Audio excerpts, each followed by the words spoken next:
আজকের ভিডিওতে আমরা মার্শাল ফিক সিরিজের এক্সপ্লেনেশন করব। হ্যালো গাইস, কেমন আছো তোমরা? আশা করি সকলে অনেক ভালো আছো।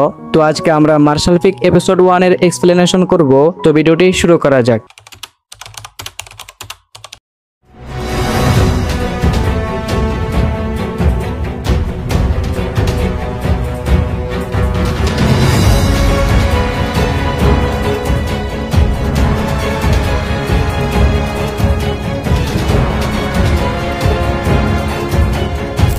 ভিডিওর শুরুতে আমরা একটা ছেলেকে দেখতে পাই যার নাম ছিল ইয়াংকাই। তো সে অনেক চেষ্টা করার পরেও কোনোভাবে শক্তিশালী হতে পারতেছিল না।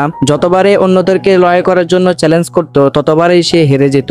এরপরে সিনে আমরা দেখতে পাই ইয়াংকাইয়ের সম্প্রদায়ের একজন প্রবীণ তার হাত চেক করে বলে, তুমি খারাপ মৌলিক শরীর নিয়ে জন্মগ্রহণ করেছো, যা প্রশিক্ষণের উপযুক্ত নয়, তাই তুমি এখন বাড়িতে যেতে পারো। কিন্তু ইয়াংকাই বলে, দয়া করে আমাকে বের করে দিবেন না, আমার অনেক ইচ্ছা, আমি এখানে থেকে পরিশ্রম করে আরো শক্তিশালী হতে চাই। তখন প্রবীণ বলে, যেহেতু তুমি থাকতে চাও তাহলে আমাদের সম্প্রদায়ের নিয়ম অনুযায়ী তোমাকে কাজ করে থাকতে হবে, আর 3 বছরের মধ্যে তুমি যদি তৃতীয় স্তরে না যেতে পারো তাহলে তোমাকে সম্প্রদায় থেকে বহিষ্কার করা হবে। তখনই ইয়াংকাই সেই শর্তে রাজি হয়ে যায়।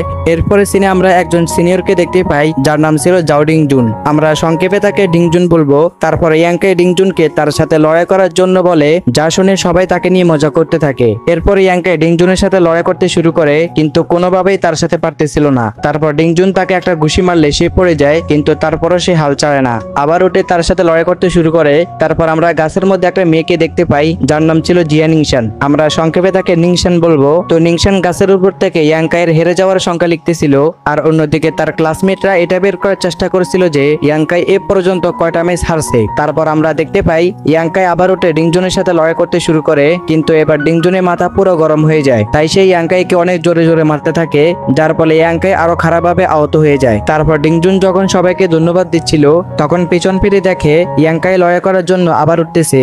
তো গাইস, মার্শাল ফিকের এই এপিসোডে আমাদেরকে বোঝানো হয় যে যতবারই আমরা হেরে যাই না কেন সবসময় চেষ্টা করতে হবে। এরপর ইয়াংকাই অনেক মার খাওয়ার পর অবশেষে ডিংজুনকে একটা লাথি মারতে সক্ষম হয়, কিন্তু পাশ থেকে তার ক্লাসমেটরা বলে, ডিংজুন তুমি কি সেই দুর্বল ইয়াংকাইয়ের কাছে হেরে যাবে? এরপর ডিংজুন ইয়াংকাইকে আরো বেশি করে মারতে থাকে।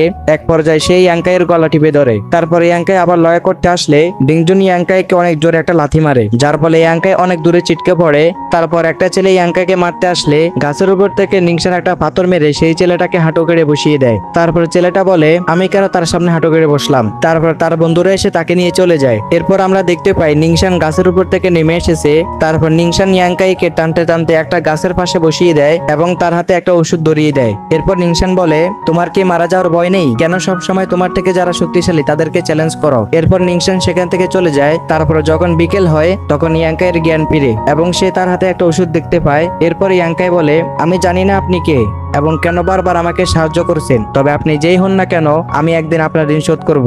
তো এই সিন থেকে আমরা জানতে পারি আসলে নিংশান গোপনে ইয়াংকাইকে পর্যবেক্ষণ করছিল এবং সবসময় তাকে সাহায্য করছিল, আর ইয়াংকাই এই ব্যাপারটা জানতো না। এরপর ইয়াংকাই তার লাড়কি নিয়ে সেখান থেকে বাড়িতে চলে যেতে থাকে। এখানে প্রথম এপিসোড শেষ হয়ে যায়। তো গাইস, সামনের এপিসোডগুলো আরো সুন্দর হবে, তাই সকলেই চ্যানেলটি সাবস্ক্রাইব করে রাখো যাতে পরবর্তী এপিসোড আসলেই তোমরা দেখতে পারো।